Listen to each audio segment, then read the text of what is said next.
Bom dia, como o Rafael já me apresentou, meu nome é Fernanda, sou psicóloga, gestalt terapeuta, e essa apresentação que eu vou fazer para vocês está se pautando no meu projeto pessoal, que é o Projeto Farol, que é um projeto que eu criei para poder levar informação sobre a prevenção do abuso sexual infanto-juvenil e também para poder conversar sobre educação sexual, porque uma coisa sempre está ligada à outra, eu não consigo desvencilhar a educação sexual de um processo de qualidade de prevenção de abuso e de violência sexual. Então, como ele já disse, se alguém quiser seguir a conta, quiser ter mais informações, é só entrar no IG do farol.projeto. Vamos lá. Como a ideia desse congresso é ser um congresso multiprofissional, eu trouxe informações, sobre essa situação da violência sexual que vai poder ser adaptada a qualquer profissional que for entrar em contato com a vítima desse tipo de caso específico. Então, pessoal da psicologia, assistência social, enfermagem, medicina, todo mundo que trabalhar na ponta, principalmente da rede, vai se beneficiar. Eu vou tentar trazer algumas coisas bem generalizadas. Eu acho bacana a gente sempre dar uma contextualizada sobre o assunto que a gente vai falar. Então, eu trouxe o conceito de violência sexual. Entende-se por violência sexual todas as formas através das quais crianças e adolescentes são usados por adultos para atividades de caráter sexual com ou sem violência, envolvendo ou não pagamento. Então, assim, primeiro é importante trazer a diferença do abuso sexual e da exploração sexual. Essas duas modalidades são tipos de violência sexual, só que tem uma diferença muito importante. No abuso sexual, o abusador, ele vai ter algum tipo de gratificação a nível de prazer com o que ele for fazer com a vítima, que tem uma conotação sexual. Já no caso da exploração, não está envolvido o prazer necessariamente do abusador, mas o principal é que existe uma moeda de troca, existe algum tipo de pagamento. E aí, no caso, por exemplo, de exploração sexual da prostituição, porque não existe prostituição infantil, a gente não pode trazer esse tipo de conceito para o público infanto-juvenil, porque não é uma questão de escolha, eles estão sendo explorados por quem coordena, a operação. Então, assim, a moeda de troca não necessariamente precisa ser dinheiro. Pode ser um brinquedo, pode ser um lanche, pode ser o rancho da família. Tem um documentário que é bem interessante, que saiu, se não foi 2019, foi 2020, que se chama Um Crime Entre Nós, um documentário brasileiro, onde tem um trecho que fala sobre as famílias ribeirinhas que colocam as suas filhas para serem exploradas sexualmente pelos pescadores, para que elas tragam para casa peixe para o alimento da família. Então, tem quem está abusando sexualmente da criança e a família que está explorando o corpo dessa criança em troca desse tipo de pagamento específico, dessa moeda de troca. Outra divisão importante que a gente precisa fazer em relação ao abuso sexual é que ele pode ser intra ou extrafamiliar. Então, quando essa violência é cometida pela mãe, pelo pai, padrasto, pessoas que moram dentro da casa da criança, é um abuso intrafamiliar. Quando o abuso acontece através de um vizinho, de um professor, de pessoas que são da comunidade ou estranhos, o abuso é extrafamiliar. E essa informação é importante, eu vou explicar isso para vocês direitinho um pouquinho mais para frente. Outro ponto é que o abuso ele pode ser com toque ou sem toque. O abuso sexual não se resume à penetração, por exemplo, principalmente a penetração peniana, porque as penetrações podem acontecer de diversos modos, com objetos, não necessariamente com pênis. Então a gente precisa ampliar um pouco mais a nossa mente em relação a isso, até para a gente conseguir alcançar todas as vítimas de abuso sexual. E aí, quando eu digo isso, eu não falo nem só do público infanto-juvenil, tá? Eu falo também dos homens e mulheres que são abusados sexualmente e, às vezes, a experiência que eles passaram pela sociedade em geral, não é considerado um abuso porque não teve uma penetração. Mas existe violência sexual que não precisa nem ter o toque. Quando a gente traz essa questão para as crianças, fica um pouco mais claro, né? É muito mais óbvio, muito mais palpável para a gente quando a gente fala dessa violência sexual, desse abuso acontecido com crianças, que envolve o voyeurismo, que é o fato do abusador observar a criança fazendo alguma coisa de conotação sexual, estimulação mútua ou individual, o exibicionismo por parte do abusador e o uso de conteúdo audiovisual com essa criança. Então, mostrar materiais pornográficos, com duplo sentido, tudo aquilo que for mostrado ou feito com a criança que tem uma intenção sexual, entra nessa questão do abuso. Quando a gente fala dos adolescentes, que também entram, né, nessa ideia de proteção, dessa prestação, principalmente quando a gente fala sobre o ECA, né, o Estatuto de Proteção da Criança e do Adolescente, tem algumas coisas que a gente precisa considerar, além dessas questões que são pautadas para as crianças. Por exemplo, quando a gente fala dos adolescentes, a gente pode falar também de abusos que acontecem dentro de relacionamentos, e nem sempre isso é levado em consideração. Então, por exemplo, quando o parceiro ou a parceira dessa adolescente vítima força atos sexuais que causam repulsa ou desconforto, também é uma violência sexual. E eu achei interessante que quando fala de repulsa ou desconforto, às vezes pode ser uma fantasia sexual que o parceiro ou a parceira tem e força, obriga essa adolescente a realizar essa fantasia, ou algum tipo de posição sexual diferente, enfim, tudo aquilo que vai deixar a pessoa que está com esse abusador desconfortável, constrangido, pode ser considerado uma violência sexual. O fato do parceiro obrigar a adolescente a abortar em casos de gravidez, ou então de obrigar essa adolescente a não usar métodos contraceptivos, também é categorizado como violência sexual, além do atentado violento ao pudor, que a gente já conhece. Em relação a quem são essas vítimas, a gente precisa prestar bastante atenção nisso. Esses dados que eu trouxe para vocês, eles foram compilados em 2020, mas eles dizem respeito ao ano de 2019. Então, assim, durante o ano de 2019, de acordo com o governo federal, no Disque 100 tiveram 159 mil registros de violação de direitos. E aí, quando eu trago desses direitos, são os direitos da criança e do adolescente. Dentro desses, 11% correspondem exclusivamente a abuso sexual da criança e do adolescente, o que corresponde a mais ou menos 17 mil ocorrências relacionadas a isso. Dentre elas, 46% são de meninas entre 12 e 17 anos. E aí, nesse caso, eu acredito que entra bastante também a questão da exploração. Do ano de 2018 para o ano de 2019, teve um crescimento de violação de direitos humanos para criança e adolescente de 14%. Já em relação ao abuso sexual, quase não teve crescimento apontado. O crescimento foi de 0,3%. E aí, uma coisa que é importante a gente refletir é a seguinte: reduziram, né, ou então estagnaram os casos de abuso sexual ou as denúncias. Quando você olha, esses dados eu peguei do Disque 100, né? E quando você pega outras instituições que também fazem esse levantamento de dados, a gente percebe que esses dados são inconsistentes. E, pelo contrário, são maiores ainda do que traz essas denúncias do Disque 100. E aí, talvez a gente não tenha nunca a real noção, um número exato da quantidade de vítimas, né, de crianças e adolescentes vítimas de abuso sexual e de exploração, porque eles lançam também uma tabela onde é feita a divisão por regiões do Brasil, por estados, por tipo de violência, a faixa etária.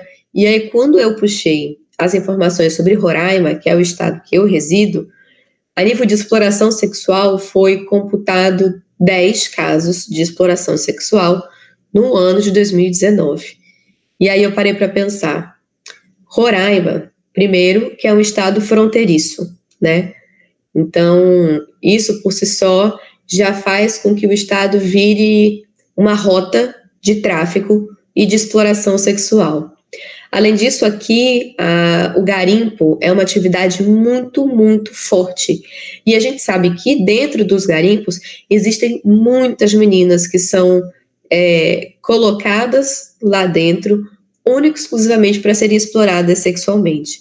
Sem contar a questão das rodovias, né? A exploração que acontece nas rodovias, principalmente se a gente for pegar as estradas que que fazem a ligação Boa Vista-Manaus, por exemplo, que tem um tráfego muito intenso, né? Até porque muitas coisas para chegar aqui vêm de Manaus.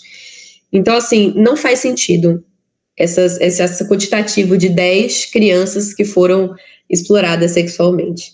E aí, se a gente for ainda mais a fundo, tem outros dados também que levantam sobre a etnia dessas crianças que foram exploradas, e a gente vê que a maioria são crianças negras, né? São crianças e adolescentes negras.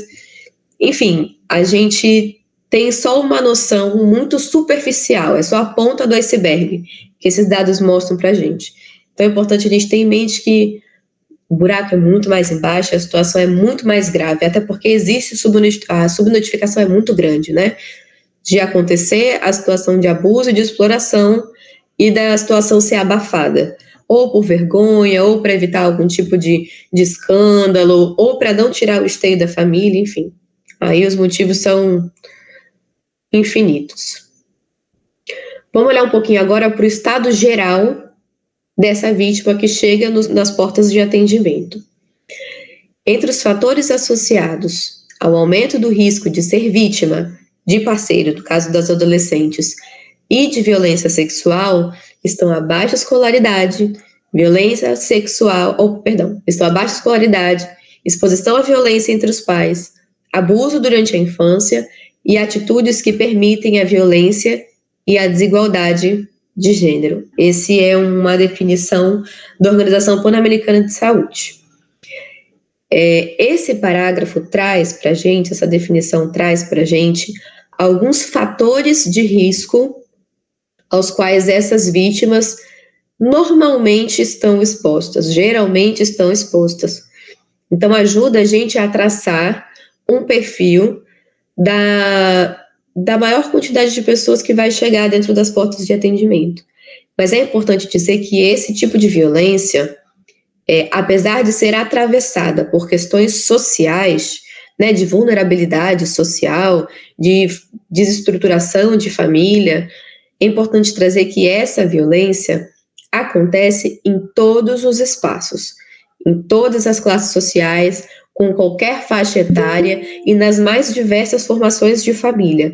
Então, essa definição que eu trouxe é só para a gente entender que esse é um público muito grande que vai chegar até nós, mas não exclui que outras pessoas em características diversas também cheguem para esse atendimento. Fazendo agora especificando um pouco mais, esmiuçando um pouco mais sobre esse estado geral da vítima, a gente precisa pensar, oi.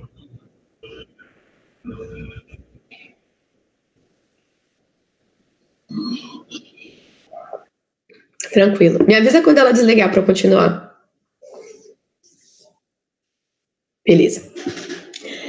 Então, assim, quem é essa vítima entra nessa parte da análise que a gente faz desse contexto dela, né? Outro ponto importante é como ela chega. Por mais que quando a gente fala em atendimento de urgência e emergência, a gente pensa nas portas de entrada, por exemplo, dos pronto atendimentos de hospitais, nas áreas emergenciais, ou então nas UBSs que fazem esse primeiro acolhimento das crianças e adolescentes que são vítimas, a gente precisa entender que qualquer criança e adolescente que a gente vai entrar em contato pode estar sendo ou pode ter sido vítima de violência sexual. Então, por isso que eu estendo um pouco mais para fora da situação de urgência e emergência de dentro dos hospitais. Então, assim, às vezes a gente descobre essa violência sexual através de exames de rotina, tanto no ginecologista, num pediatra, ou então num atendimento onde essa criança chega para fazer um atendimento por conta de uma demanda X, e quando é feita uma investigação mais específica pelo profissional, descobre que por trás tem um caso de violência sexual. Às vezes, por um tratamento de uma IST, é descoberto que a criança sofreu algum tipo de violência. Teve um caso, eu não vou lembrar de quando onde a criança foi no dentista porque tinha aparecido uma ferida no céu da boca. E aí, o responsável levou até o dentista e foi descoberto que, na verdade, essa criança tinha HPV. E aí, quando foi feita a investigação, foi descoberto que essa criança tinha sido abusada sexualmente. Então, através do dentista, né, num exame, né, num procedimento que seria corriqueiro, foi descoberta a violência. Então, é importante a gente lembrar que essa vítima pode chegar pela ponta da rede, pode chegar pelas portas do pronto atendimento, mas também pode chegar em outros contextos da área da saúde, para os quais a gente precisa estar sempre alerta. Outra questão é o ciclo da violência. Quando a gente recebe essa vítima, a gente sempre precisa considerar que, às vezes, essa vítima dessa situação específica não é essa a primeira violência que ela está passando. Ela já pode ter um histórico de violência e, principalmente, de estilos diferentes de violência. Então, por mais que ela chegue por conta de uma violência sexual, ela já pode ter sido vítima de violência física, de violência psicológica. Então, outras coisas podem estar acrescentadas. Então, a gente não deve olhar única e exclusivamente para essa situação que a gente está atendendo. A gente precisa sempre considerar, sempre ter em mente que pode existir um contexto muito maior por trás. E mais para frente vai ficar claro o porquê disso. Outra questão é de onde está vindo essa violência. Existem certas nuances quando a gente fala de violência sexual, principalmente dos abusos, porque assim, eu tinha dito que pode ser intra ou extrafamiliar. Isso faz diferença quando a gente vai fazer o acolhimento da vítima, porque quando é um abuso intrafamiliar, e vamos supor, foi perpetrado pelo pai ou pelo padrasto, que geralmente é o que acontece. Houve uma quebra de confiança dessa vítima com essa figura de autoridade, que é esse pai, e dessa pessoa que devia proteger e cuidar dessa criança. Então, o senso de confiança dessa criança está completamente quebrado. E isso pode dificultar com que ela tenha confiança com o profissional que vai fazer o acolhimento, pode dificultar com que ela consiga se conectar com esse profissional. Então, a gente também precisa ter em mente que o abuso não é tudo igual, que impacta da mesma forma, independente de quem fez, como fez, quando fez. Tudo isso tem diferença em como isso afeta a vítima. Os abusos sexuais intrafamiliares costumam ser mais danosos, têm um impacto mais grave, geralmente nas vítimas, do que os abusos extrafamiliares. Principalmente porque quando é intrafamiliar, às vezes a família toda sabe o que está acontecendo e ignora o que acontece, o que só deixa a vítima muito mais vulnerável, né? Não só para a violência, mas psicologicamente também. Então a gente precisa sempre levar isso em consideração. Eu vou trazer agora o papel do profissional voltado para aqueles que trabalham na ponta, mas tendo em mente, né, que eu componho a rede de apoio do Estado e do município, mas tendo em mente que essas dicas que eu vou dar podem ser inclusas em qualquer atendimento que um profissional de saúde for fazer.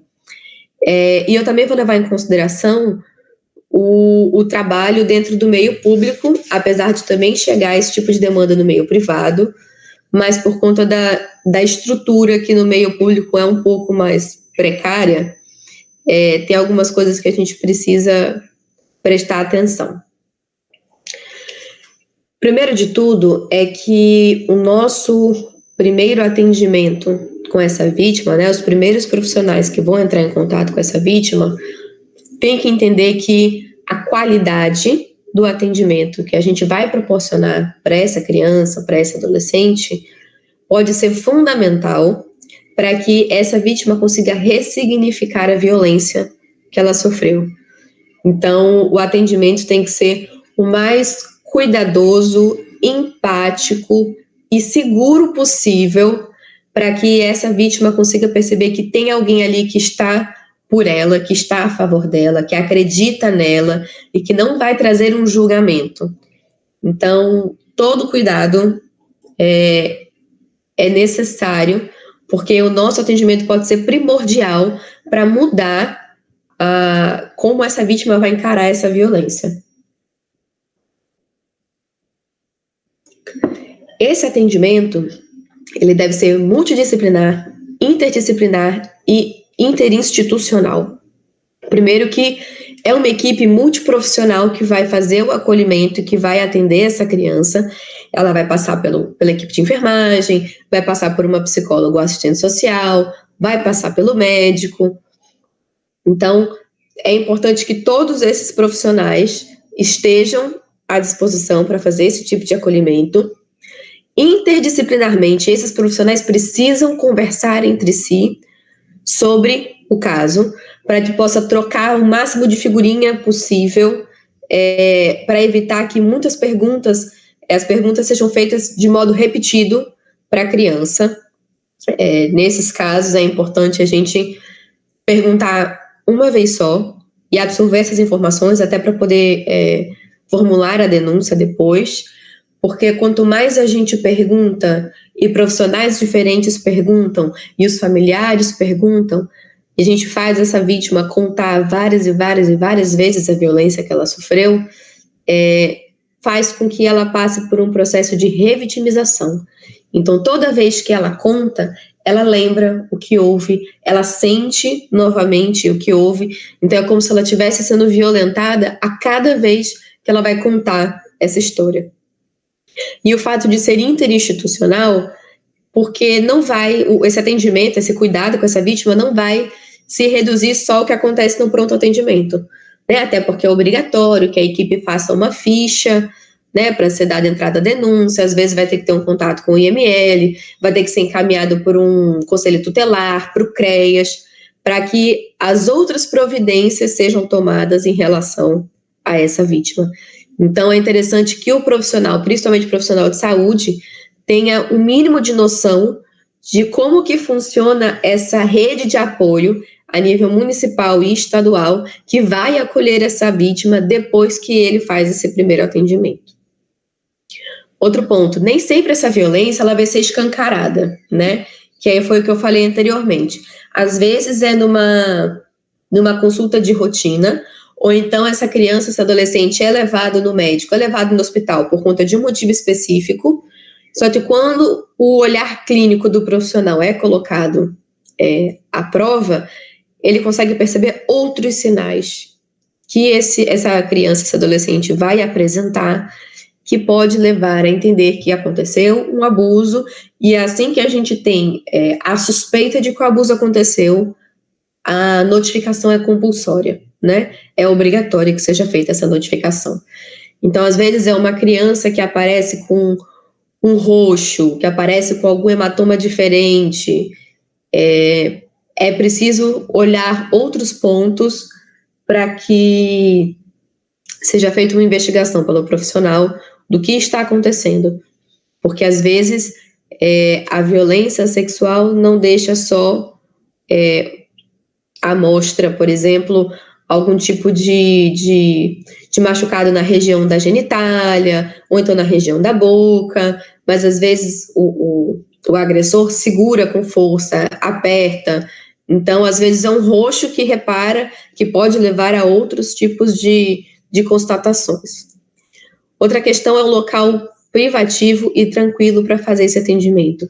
Por maior que seja a loucura onde está esse hospital, principalmente para o atendimento, que geralmente é muito conturbado, são muitas demandas e muitas pessoas que vão procurar o atendimento, nem que seja a questão de você pegar um biombo para poder colocar ali em volta dessa criança, desse adolescente, para que pelo menos ele tenha um pouco de privacidade antes desse atendimento acontecer, porque já foi feita uma quebra de privacidade dessa vítima dentro desse episódio de violência que ela sofreu.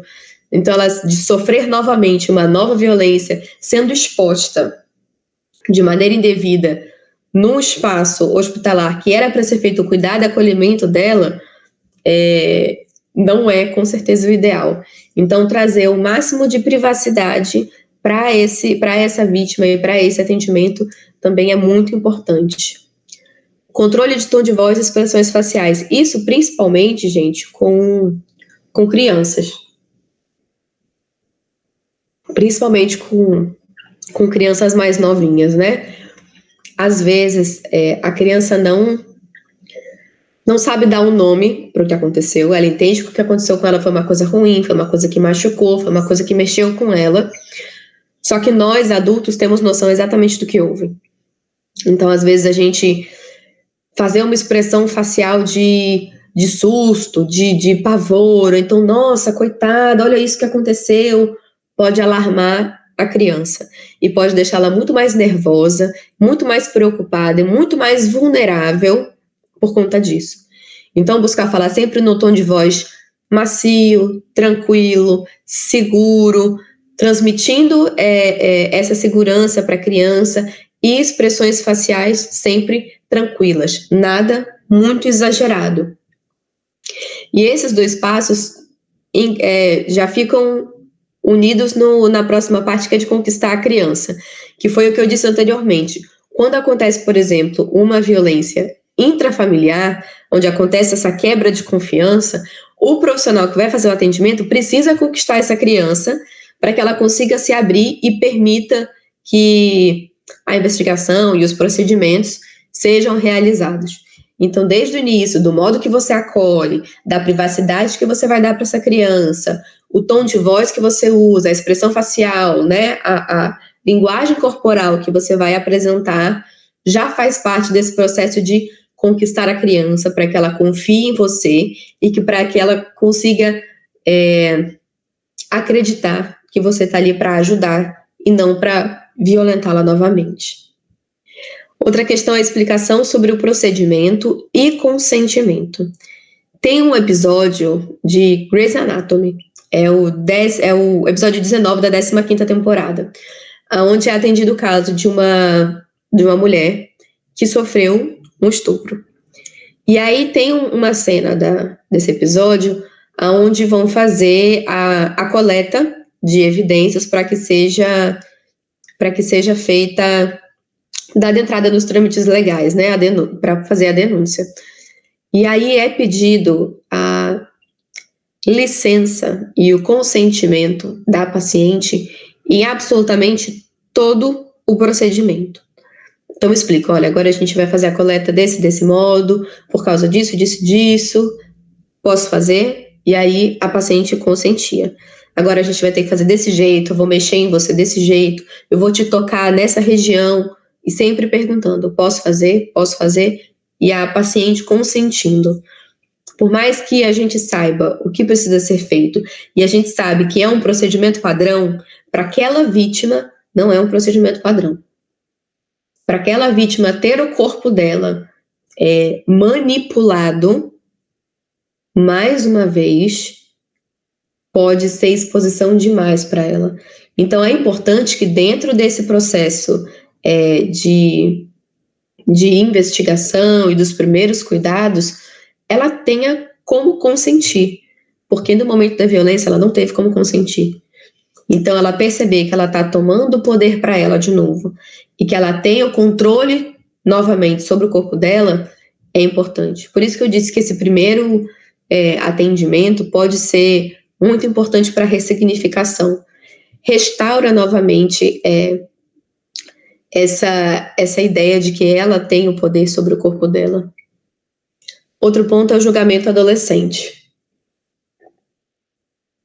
Como eu falei lá no início, quando a gente pensa no abuso sexual infantil, é mais fácil da gente conseguir identificar. E quando a gente fala do adolescente, tem algumas outras questões que a gente tem de considerar.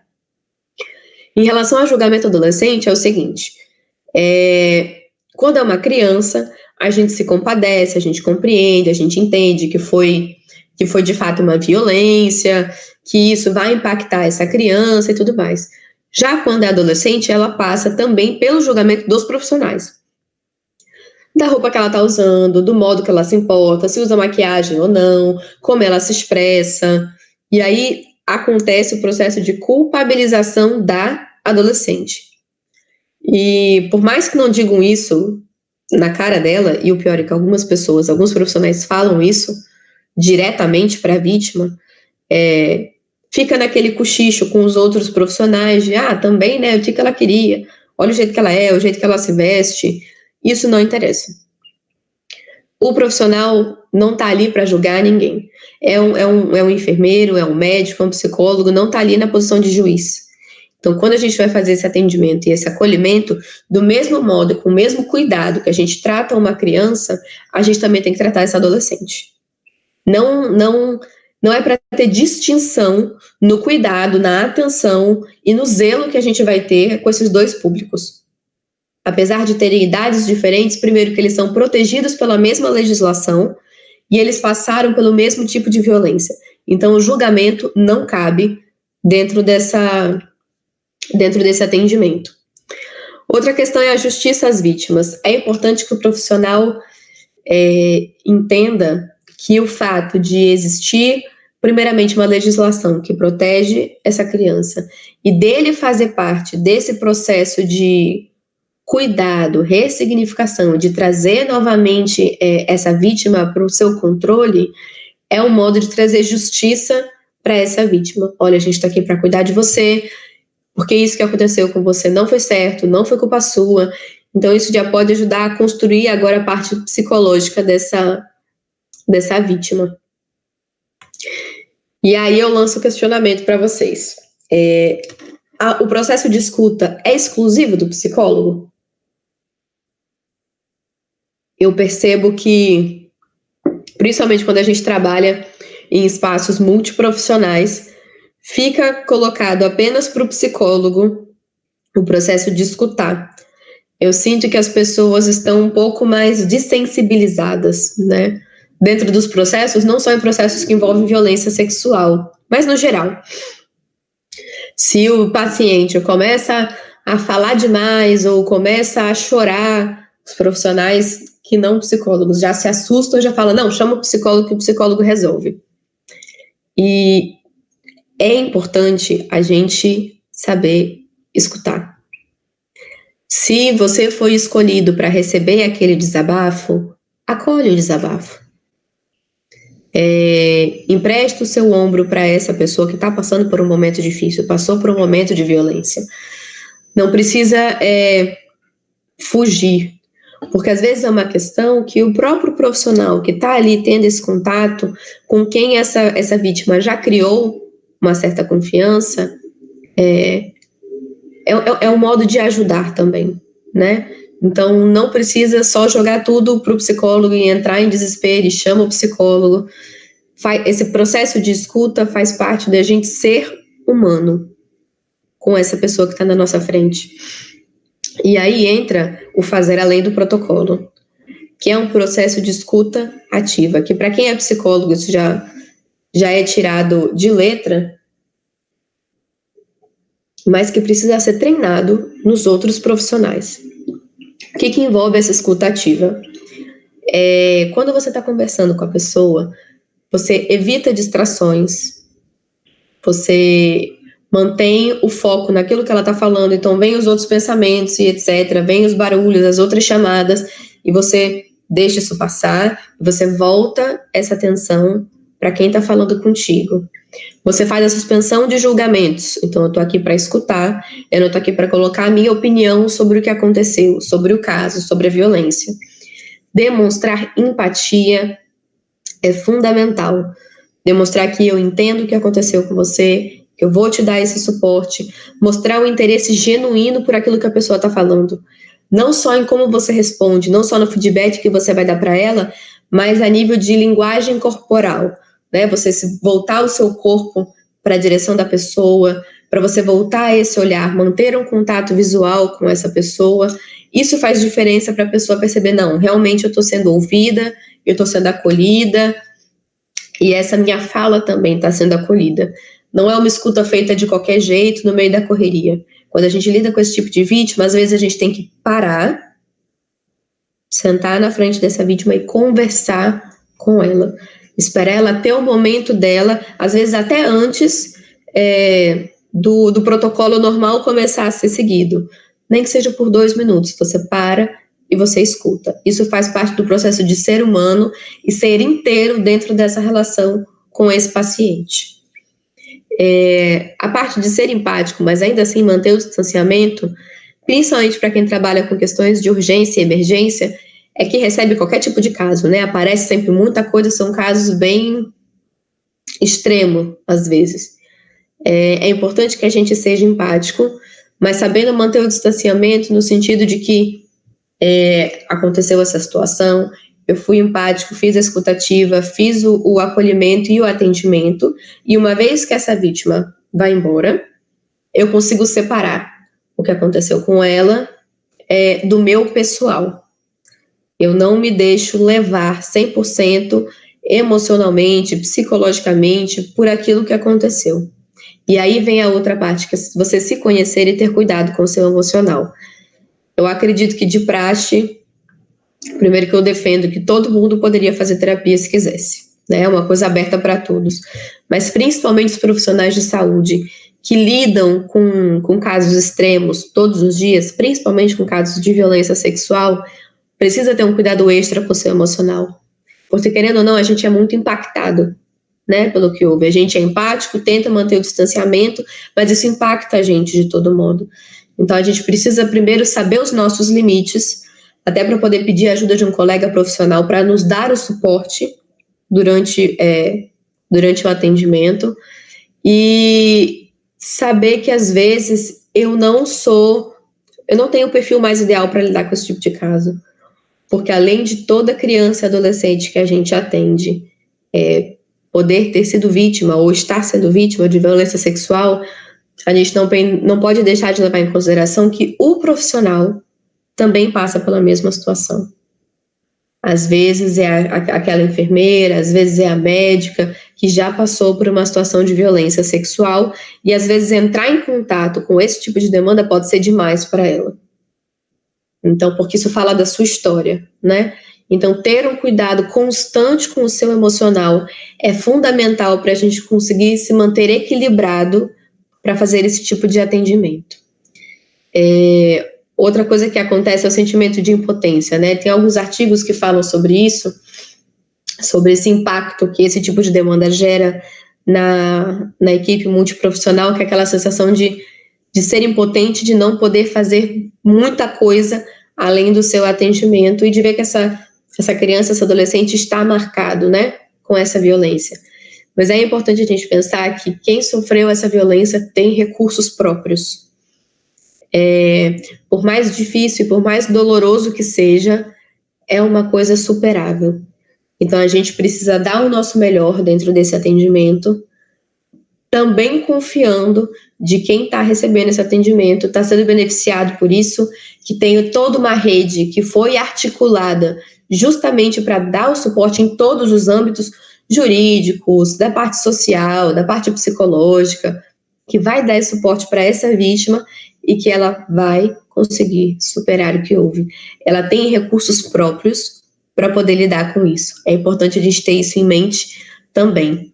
Porque senão, às vezes, parece que o atendimento que a gente está fazendo está voltado para nada, sabe? Que a gente faz o atendimento e às vezes fica aquela sensação de que não foi o suficiente para poder sanar o sofrimento dessa vítima.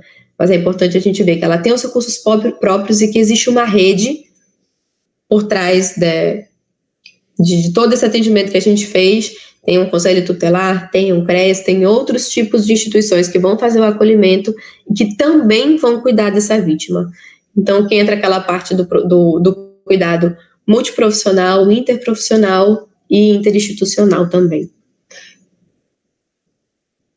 Era isso que eu queria trazer para vocês hoje.